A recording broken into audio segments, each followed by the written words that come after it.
Hello everyone, welcome back. In today's video, we are going to talk about constructors and destructors. We're going to do a coding exercise with respect to them. So first, let me start with the introduction. What is a constructor? A constructor automatically initializes an object when it is created from a class, and it ensures object data members have valid values before use. And destructors are going to automatically release resources like memory when the project is destroyed. And it prevents a resource leak like memory leak and ensures proper cleanup. And when we're going to compare constructors and setter functions, constructors are used for automatic initialization at the time of object creation. However, setter functions are used to modify values later during the object's life cycle. So both can coexist depending on the use case. And the key properties of a constructor is that they are going to have the same name as the class name, and they're not going to return anything. They're not even a void type, and they are going to automatically called when an object is created and cannot called as explicitly like a normal function. So let me give you an example. Here I'm having a small example here. I'm having a class here and I'm having a main function here. The class name is called rectangle. It has two private members that are length and width. And in the public part, we are going to have a constructor and a destructor. How do I know that it's a constructor? In order to realize that it's a constructor, you should check its name. So the name is the same name as the class name. So when we are having the same name as the class name, we realize immediately that it's a constructor. And when we are having a tilde sign before the name of the class, within the body of the class, we realize that it's a destructor.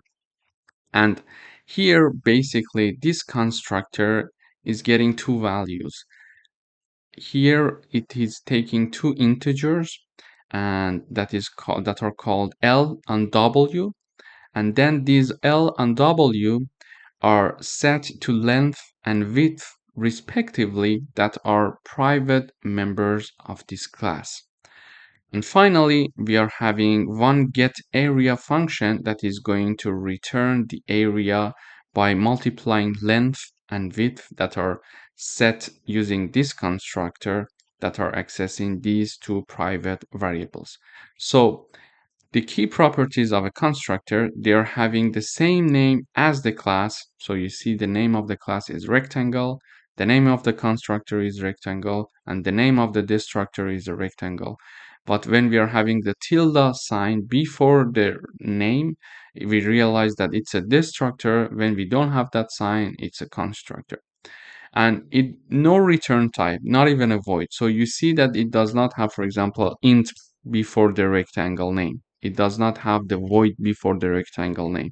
So no return type, not even a void. And it is going to automatically called when an object is created. We'll learn about this in the main function and cannot be called explicitly like normal functions. So these two we are going to check in the int main function. So after having declaration of our class here, I'm going to jump into the int main function where I would like to create an object of the rectangle class. So when I'm creating an object, the object name is rect. Now the object name is rect and I'm having the 10 and 5 in the parentheses. So let me review how we were used to create an object. So here, for example, let me object, for example, here when we were having the not having the constructor and destructor, we could create an object with writing the name of the class and then the name of the object. However, because we are having a constructor and destructor, when I'm creating an object without providing the arguments here, we are having an error saying that no matching constructor for initialization of rectangle. So because it does not return any value, it does not have any number in the parentheses. So if I have 2 and 3 here, for example, now the problem is solved. Why it was a problem? Because previously we were not having a constructor and destructor. We were basically having the name of the class and then the name of the object, for example, here, and then semicolon. We used to create an object like that, but because we are having a constructor now that is here and it has 2 arguments that are integers, when I'm creating an object, I need to consider these 2 integers within the parentheses. So I need to initialize numbers for this constructor. So basically this is how I am creating my object called rect of the rectangle class with 2 values. The first one is the length because the first argument is L and L is set to length. And the second one is 5, which is W, and W is set for the width here.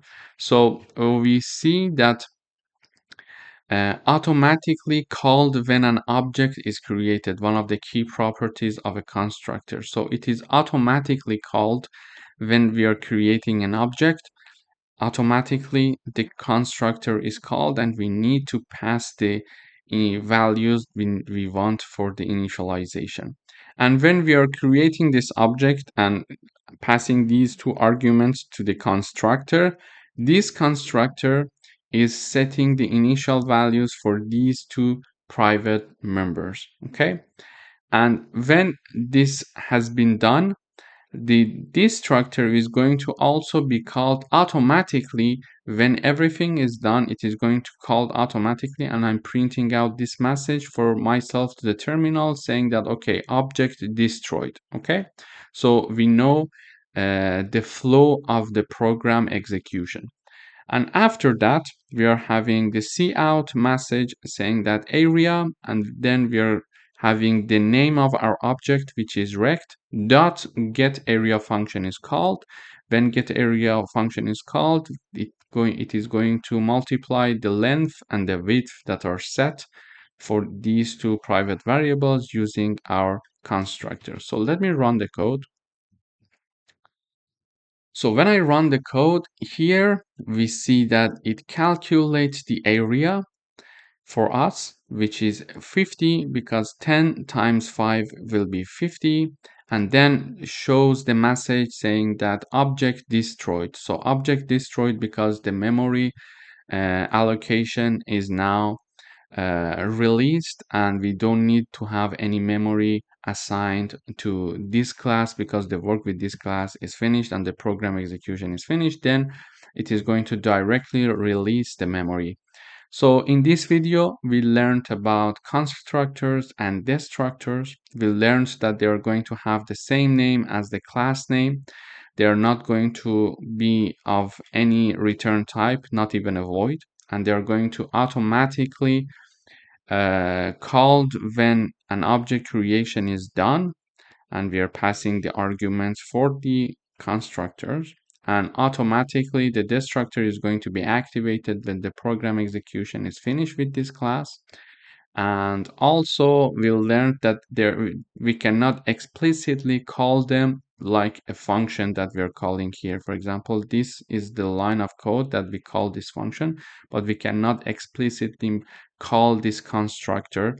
But during the object creation, they are automatically called basically. So it was a very good example of how we can work with constructor and destructor in C++ in a class. Thank you for watching.